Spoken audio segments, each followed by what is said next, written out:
Olá, seja muito bem-vindo, muito bem-vinda a mais um vídeo do canal Bíblia Diz. Meu nome é Fernando Campos e hoje nós vamos estar tratando sobre um assunto recente que ocupou algumas das redes sociais a respeito do cancelamento do hino da harpa cristã Alvo Mais Que a Neve. E eu quero convidar você a assistir mais este vídeo. Recentemente nós ouvimos no podcast do pastor Kleber Lucas, onde ele fez algumas declarações ali junto com o seu entrevistado, Caetano Veloso, falando a respeito do hino Alvo Mais Que a Neve, né? E eu gostaria até de transmitir esse pedaço para que você mesmo pudesse ouvir e tirar suas conclusões, para você ver o quão importante é a interpretação bíblica, né? E ver as conclusões às quais ele chega e declara a partir dessa questão de ser alvo mais que a neve, né?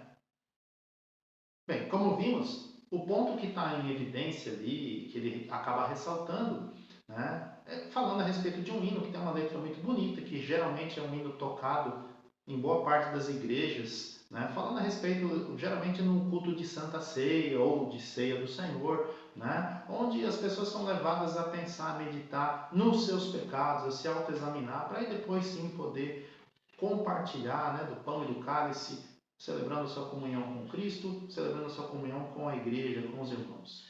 E pelo que ele colocou ali, né, como era um hino, né, a gente pode perceber ao ver a letra dele que é um hino derivado, né, um inspirado a partir da palavra de Deus. Se nós vejamos aqui, e eu gostaria de mostrar para vocês, hoje estamos utilizando a Bíblia de Estudo Reformado, e aqui nós temos a seguinte questão, lá em Isaías capítulo 1, a partir do verso 15, para que você possa entender o contexto, né? Que nós vamos chegar até o verso 18, diz o seguinte: pelo que quando estendeis as mãos, escondo de vós os olhos. Sim, quando multiplicais as vossas orações, não as ouço, porque as vossas mãos estão cheias de sangue.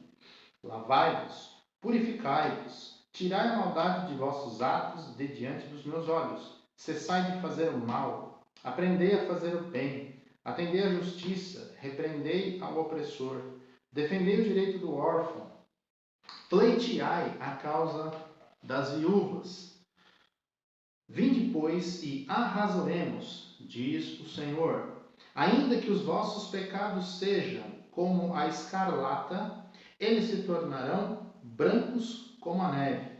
Ainda que sejam vermelhos como o carmesim, se tornarão como a lã. Então, ao ler esse versículo, esses versos, nós podemos perceber o contexto em que ele está escrito. O profeta Isaías está descrevendo a situação de pecado, né? O próprio Senhor inspirando ele a falar a respeito disso, da situação de pecaminosidade, de injustiça que existia em Israel naquele momento. E ali o Senhor faz uma oferta graciosa, uma mediação. Ele fala, olha, ainda que os seus pecados sejam como a escarlata, já referindo-se ao verso 15, né, das mãos sujas de sangue, que é vermelho ou escarlate, né, ele vai se tornar algo como a neve. Alguma coisa ali iria acontecer para que as pessoas tivessem os seus pecados remidos, perdoados. Esse é o contexto em que ele está dizendo aqui. A mesma coisa, o próprio Davi, rei Davi, no Salmo de número 51, fala a mesma coisa. No Salmo de número 51, versículo 7. Purifica-me com hisopo e ficarei limpo. Lava-me e ficarei mais alvo que a neve. Não está falando de Davi mudar a cor da sua pele. Em nenhum momento está falando isso. O contexto, né, tanto em Isaías quanto nessa passagem, está falando de santificação, está falando de purificação. Haja visto que o próprio Deus ordena, né, aos seus sacerdotes na época do templo, né, inclusive na época da tenda do tabernáculo, onde eles andavam no deserto, para que quando eles fossem fazer os ofícios, para quando eles fossem se achegar lá, eles deveriam se lavar com água, deveriam se purificar, né, deveriam se limpar. É uma questão de santidade, né? Algo externo que reflete uma mudança interna, né? Então esse é o contexto. Em nenhum momento está falando de que a gente vai mudar a cor da nossa pele porque estão obrigando a gente a mudar, como está sendo anunciado ou foi colocado equivocadamente, né, nas mídias sociais falando a respeito tanto do hino, que é derivado da palavra. Então é como se eu dissesse que Deus então é racista, ele prefere os brancos do que os negros. Não, né? É só a gente ler a Bíblia, você vai ver que o chamado ao Evangelho da graça, ele é universal. Ele é um chamado para toda tribo, raça, língua e nação. É chamado para todos os povos. Então, meu querido, você que não se deixe levar por essas falsas doutrinas, por esses falsos ensinos, esses ensinos carregados de ideologia, né? Por trás dessas ideologias, né? Por trás desses falso evangelho, que nós inclusive já falamos a respeito disso em outros vídeos, vem, né, o propósito de fazer com que você se desvie, né? Com que você desvie o foco. O foco da igreja é glorificar a Deus, pregar o evangelho a todas as nações e edificar os seus membros, edificar os seus frequentadores, aqueles que estão na igreja, e a gente vai edificá-los pelo ensino da palavra de Deus e a oração, e nós vamos juntos, né, esperar e aguardar a volta do nosso Senhor. Então o propósito é esse, gente. Dentro da igreja não tem essa da pessoa ser maior, melhor, mais importante, menos importante. Na verdade,